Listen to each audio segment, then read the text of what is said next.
Ever wonder about the stories that don't get told? The secret operations, the hidden histories nations try to bury? Absolutely. Shadowy stuff. Today, we're going to try and shed some light, just a little, on one of those. Yugoslavia's Counterintelligence Service, KOS. Right, KOS. Kontraobaveštajna služba. The security and counterintelligence arm of the Yugoslav People's Army. Active from 1946 right through the breakup in 91. And even popped up briefly after, in 92, in Serbia and Montenegro. That's the one. An organization that's still, largely shrouded in mystery. Exactly. So our mission today, really, is to take the bits and pieces. We have some Wikipedia info, an old archive news article, some tribunal transcripts, and see what picture emerges. What was KOS, really? Where did it start? Right. Well, it begins right after the war, 1946.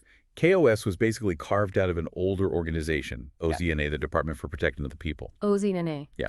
At the same time, they set up UDBA, the Directorate for State Security. That was the civilian intelligence agency. So a split. Civilian versus military intelligence. Pretty much. UDBA handled state security, internal threats, that sort of thing.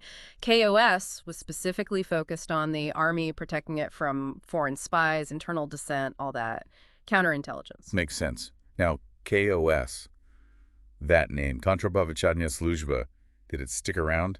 For a while. But then in 1955, it got a name change, became the Security Directorate, or Uprava Bezbednosti. Uprava Bezbednosti. And there was a structural shift, too. It moved out from under the Army's general staff. Oh, where did it go?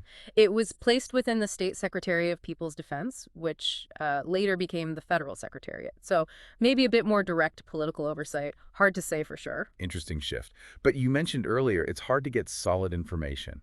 Why so secretive? Well, I mean, it's counterintelligence, right? Secrecy is kind of the name of the game. Most of its operations are still classified as military secrets even today. So digging up details is tough. Very tough. But, like you said, some things have surfaced, especially around the time Milosevic was in power and during the whole breakup of Yugoslavia. Right.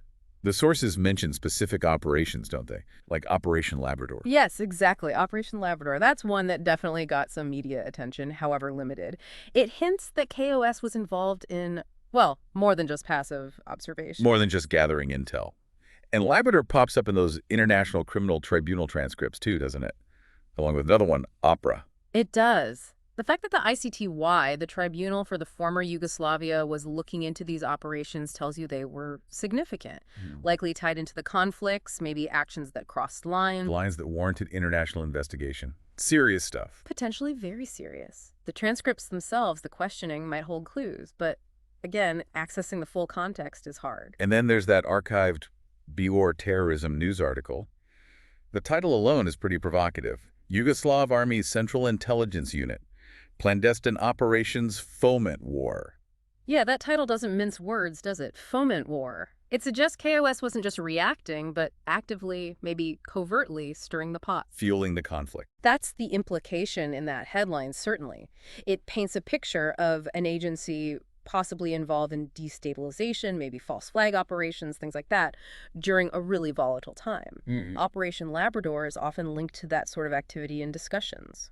Okay, so let's try and wrap our heads around this. KOS starts post-WWII as the military's counterintelligence.